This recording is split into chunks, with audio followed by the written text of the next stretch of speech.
It's no longer news that Nigeria is not among the fastest growing economies in the world.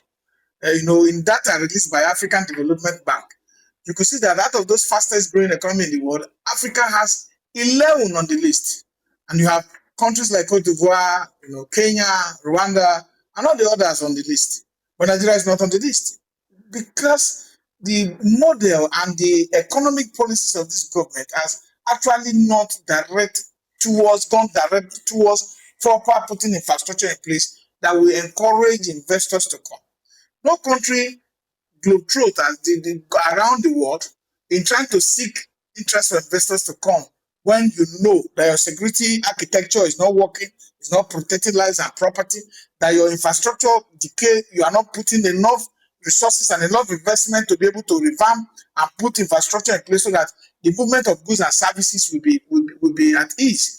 So we need to have a country where the president will be able to have active economic team that will sit down, National Economic Council, that will be able to sit down, and then the chief economic advisors will be able to look at overall best practices and how to be able to apply it to the Nigerian economic sector so that we can have more investors coming. I had my friend Showore, he said something, and people don't. The issue with Nigeria is that short attention lifespan on any issue. The shortest attention lifespan on any issue can be given to Nigerians. He said something notably that people should show him all this travel globetrotting around the world that the president is doing. One investor that have come back with him to say, no, I'm investing in agriculture, I'm investing in this. I'm not briefcase investors, not the one they brought from Chicago that they want to buy 2,000 tractors that we have not seen. Not those kind of one. Real life investors that can come and say, yes, we are putting our money in the Nigerian, how they call it, hospitality industry to make sure that tourism is, tourism improve and we have more foreigners coming in that will generate foreign exchange for us, or that they are putting their money in the agro-allied business sector. We have not seen that. If people talk about, Shell, they talk about petroleum. We already have infrastructure in place. It's a monocrop economy.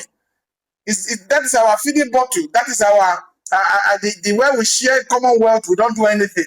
That's why you find out that most people who have come into power are very lazy. They are lazy because every month they'll get one money from NNPC, and then people will come again and share the money. That is why states must be able to see how much they can do to increase the IGR. People compare Lagos to other states. Nobody should compare Lagos State to any other state.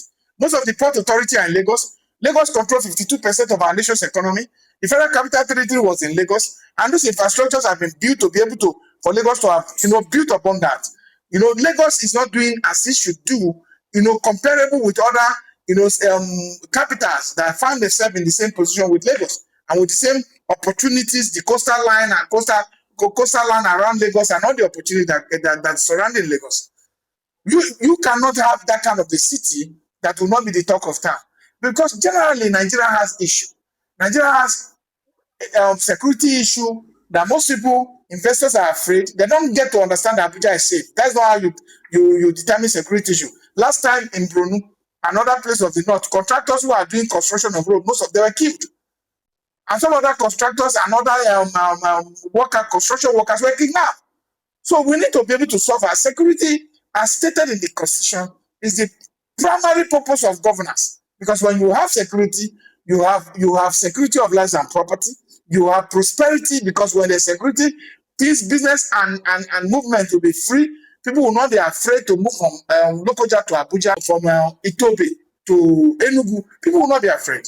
So it is clear that we need to sit down, put up proper security architecture, make sure that we sit at home and draw how much we can put our agro system, tourism potentials, and the availability of the resources that we have in this country to use, so that we can create jobs. The people are idle, and as much as Nigerian citizens are idle, you have all these vices and all this crime all over the place. People don't understand the connectivity between idleness, between unemployment and poverty. So it's clear that the government is deliberately impoverishing our people without doing anything and traveling around without policy framework that is not misaligned. So we need to do something. Something we need to be done.